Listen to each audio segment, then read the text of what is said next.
여야가 합의해 상정한 안건이었지만 야당목 위원만 가결되고 여당목 위원은 부결되는 예상 밖의 결과가 나왔습니다. 국가인권위원회 위원 한석훈 선출안은 부결되었음을 선포합니다.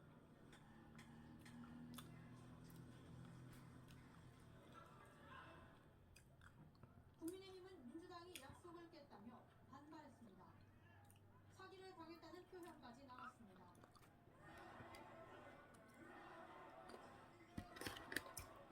재판으로 장담합니다. 오늘 양심도 없고 최소한의 도의도 없는 더불어민주당 국회의원들이 의회 정치를 파괴했습니다.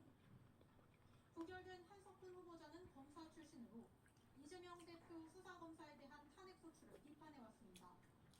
민주당은 의원들의 자율투표 결과라고 했습니다. 인권위원들이 인권을 짓밟고 있는 행태에 대해서 날카롭게 서민호 의원이 제기를 하면서 이 사태를 묵과할 수 없다. 관련해 경찰이 조 대표를 공직선거법 위반 혐의로 검찰에 송치했습니다. 합의나 면허 취소를 요청하는 등 적극적인 행위를 하지 않았는데도 스스로 반납했다고 표현한 건 허위 사실로 볼 여지가 있다는 겁니다. 조 대표 측은 취소 처분에 대해 더 다투지 않고 받아들였다는 취지였다며 허위 사실이 아니라고 반박했습니다. 주식 보유 앞으로 어떻게 되는 건지 임서인 기자가 보도합니다. 정부가 비상진료 지원에 한 달 동안 건강보험 재정 2,085억 원을 추가 투입하기로 했습니다. 정상화가 되어서 국민들이 걱정 없이 의료 서비스를 이용하실 수 있으면 좋겠는데 그렇지 못한 환경에서 매우 안타깝게 생각을 하고 의료 공백 사태가 발생한 지난 2월부터 지금까지 들어간 건강보험 재정은 2조 원에 육박합니다. 수련병원 경영난 해소에 1조 1,500여억 원, 비상진료 체계 운영 지원에 7,500여억 원 등입니다. 각종 수가 신설, 인상, 가산을 한시적이라는 이름으로 기약 없이 지급하고 있으며 지난 2000년 무역분업 당시 이사 달래기용으로 수가 인상으로 인해 건강보험 재정 파탄이 이렇게 줄어드는 건보 재정을 다시 채우려면 보험료를 높일 수밖에 없어 장기적으로는 국민들 부담으로 이어질 거란 목소리가 나옵니다. 그러니까 우리가 쓴 만큼 보험료가 많이 나가게 되는 그런 거죠. 그러니까 보험료가 계속 올라가겠죠. 의료 공백 사태 장기화가 국민 건강은 물론 28조 원에 달하는 건보 재정에도 새로운 우려를 낳고 있습니다. TV조선 임서희입니다. 새벽 시간 집에 가던 10대 여학생이 얼굴도 모르는 30대 남성을 휘두른 흉기에 찔려 숨졌습니다.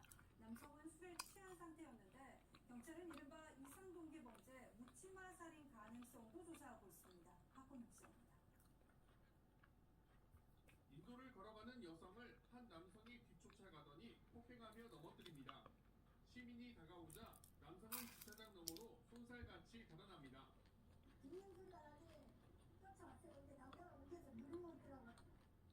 119가 출동해보니 쓰러진 여성은 10대로 그와 가슴 등에 상처를 입어 병원으로 옮겨졌지만 숨졌습니다.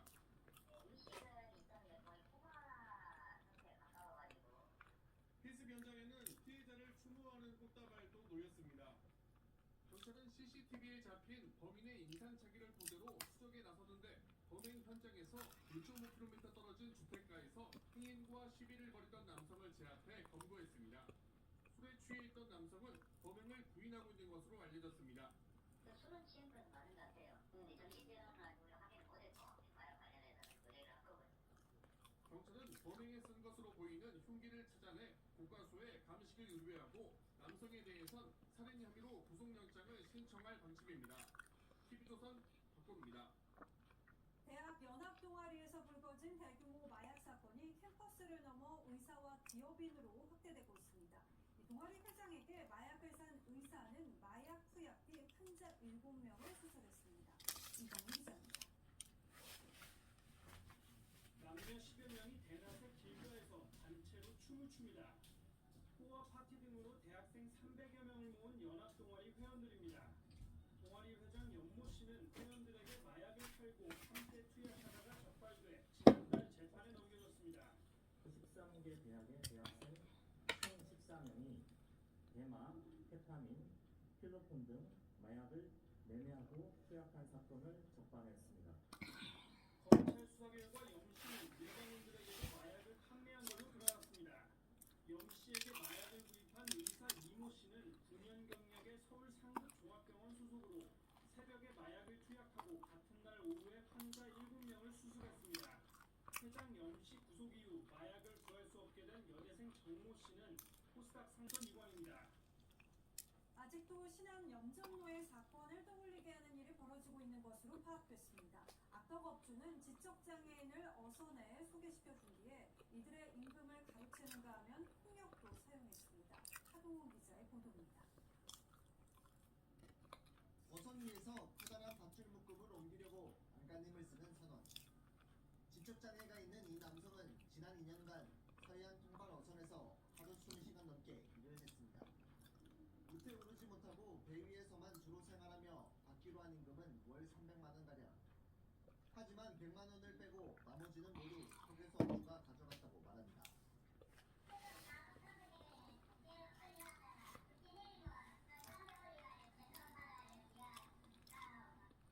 일자리를 찾을 때까지 숙식을 제공한 비용을 임금에서 떼고 줬다는 겁니다.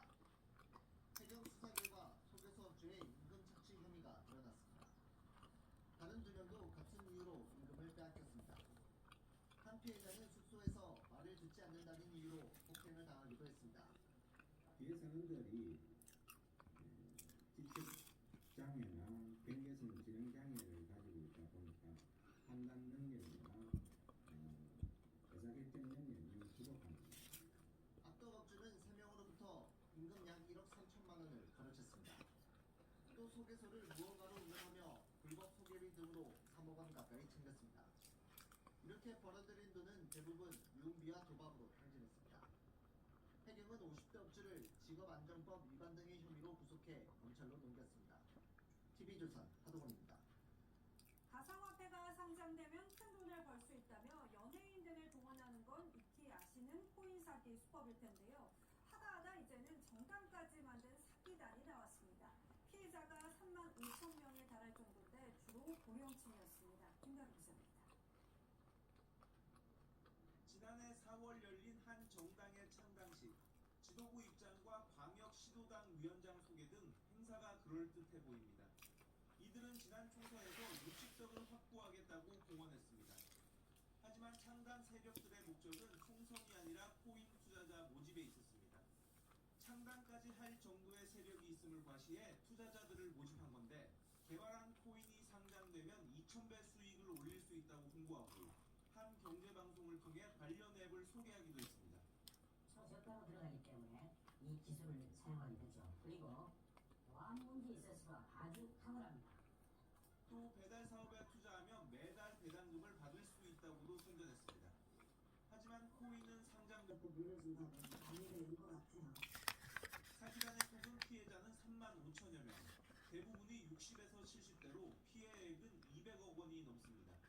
이 대한민국만의 기축 통화 생태계를 구축하자 뭐 이런 애국심에 호소하는 또 그런 면도 있었습니다. 노인을 상대로 한 다단계 영업이 주가 되는 거행입니다.